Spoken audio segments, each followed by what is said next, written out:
शादीशुदा लोगों को एक बड़ी सीख देने वाली कहानी। तो नमस्कार दोस्तों, फिर एक नई कहानी के साथ उम्मीद करती हूँ आपको ये कहानी अच्छी लगेगी।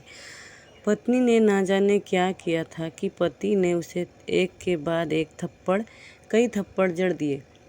हमेशा हर सिचुएशनों को शांत से हैंडल करने वाली पत्नी भी इस बार इतनी अशांत हो उठी कि उसने अपनी चप्पल ही निकाल कर पति की ओर दे फेंकी। चप्पल पति के बालों को छूते हुए निकल गई। ये किस्सा यहीं पर ख़त्म हो सकता था, मगर पति ने इसे अपनी मर्दांगनी का विषय बना लिया और बात बद से बदतर होती चली गई। रिश्तेदारों ने भी आग में घी डालने का काम किया। किसी ने कहा, जो औरत अपने पति को चप्पल से मार सकती है वो ना ही तो वफादार हो सकती है और ना ही पतिव्रता। ऐसी औरत परिवार ही नहीं पूरे समाज पर कलंक की तरह है।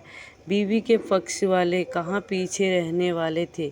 किसी ने कहा, 21वीं सदी में भी जो स्त्री के साथ मारपीट करते हैं उन्हें तो जेल भेज देना चाहिए। तो कोई कहता, जरूर इसको कोई और पसंद आ गई होगी, इसलिए अब पत्नी के मारपीट करने लगा है। बात कोर्ट तक पहुंच गई। दोनों पक्षों ने एक दूसरे के खिलाफ केस फाइल कर दिया। पति ने चरित्रहीन होने का तो पत्नी ने दहेज और शारीरिक उत्पीड़न का आरोप लगाया। 2 वर्ष से अधिक समय के लिए केस चला था। इन 2 वर्षों के दौरान दोनों पति पत्नी अलग अलग रहे थे। इन 2 वर्षों के दौरान दोनों पक्षों के समर्थकों की संख्या कम हो गई थी। पहले जहां दोनों पक्षों में समर्थकों का समूह होता था, अब गिने चुने लोग रह गए थे। पति और पत्नी दोनों की आर्थिक स्थिति भी इस समय के दौरान नीचे गिर चुकी थी। जिन्हें वो अपना शुभचिंतक समझ रहे थे, पैसे की बात आते ही उन्होंने भी अपना पल्ला झाड़ लिया था। अगर कोई देने को राजी भी हुआ तो मोटे ब्याज की शर्त पर। आखिरकार वही हुआ जो सब चाहते थे, डिवोर्स। पर हर कोई खुश था। दोनों पक्षों के रिश्तेदार, उनके माता पिता और दोनों के वकील।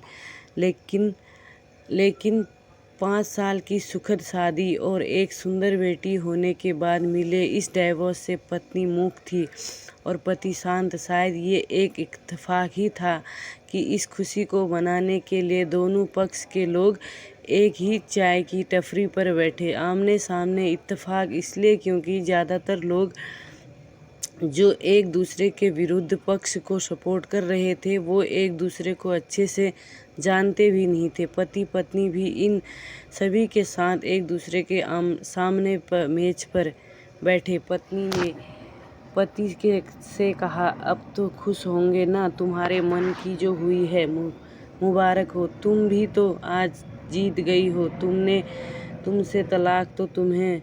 मुझसे तलाक तो तुम्हें भी मिल गया है, कांग्रेचुलेशन।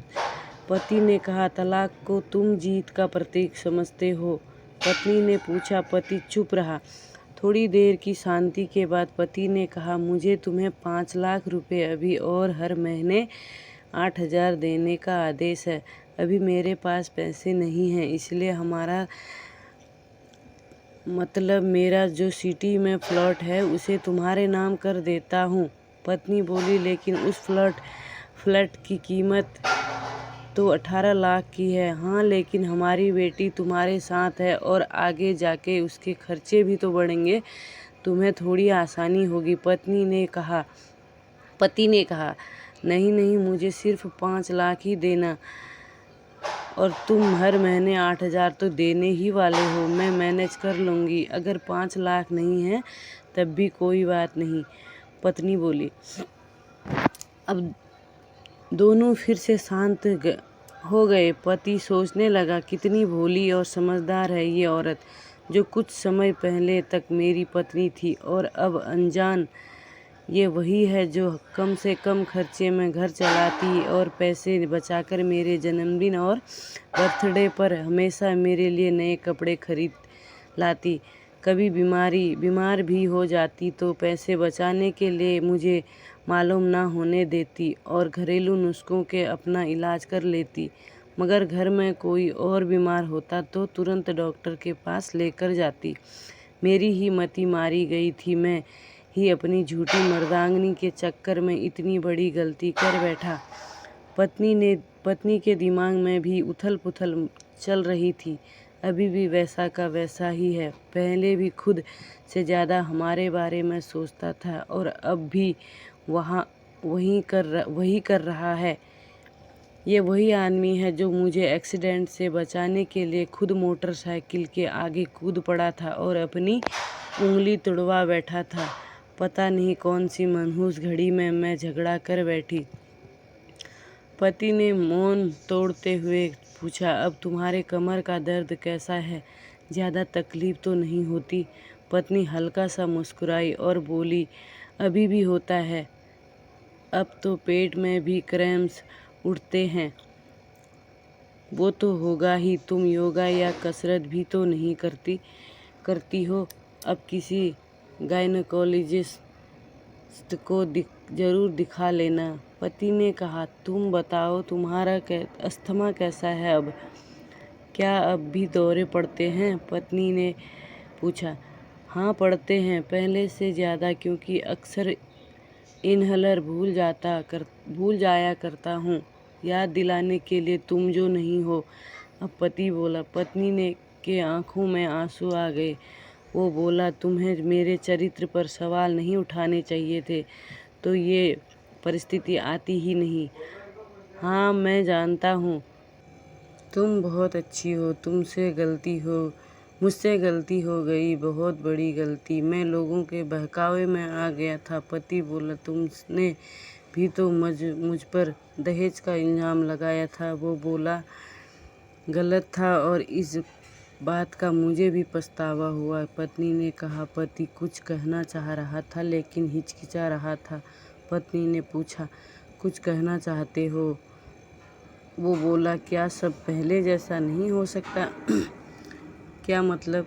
पत्नी बोली, मतलब कि हम फिर से पहले की तरह पति पत्नी बनकर सच्चे दोस्त बनकर नहीं रह सकते? पति बोला, पर ये डाइवोर्स के पेपर दिखाते हुए पत्नी ने कहा, फाड़ देते हैं। पति ने अपने पास रखे डाइवोर्स के पेपर फाड़ते हुए कहा। पत्नी ने भी अपने पास रखे पेपर फाड़ दिए। सभी हैरान थे, वकील, रिश्तेदार और माँ बाप। पति पत्नी दोनों एक दूसरे के साथ हाथ में हाथ पकड़े अपने घर की तरफ चले गए।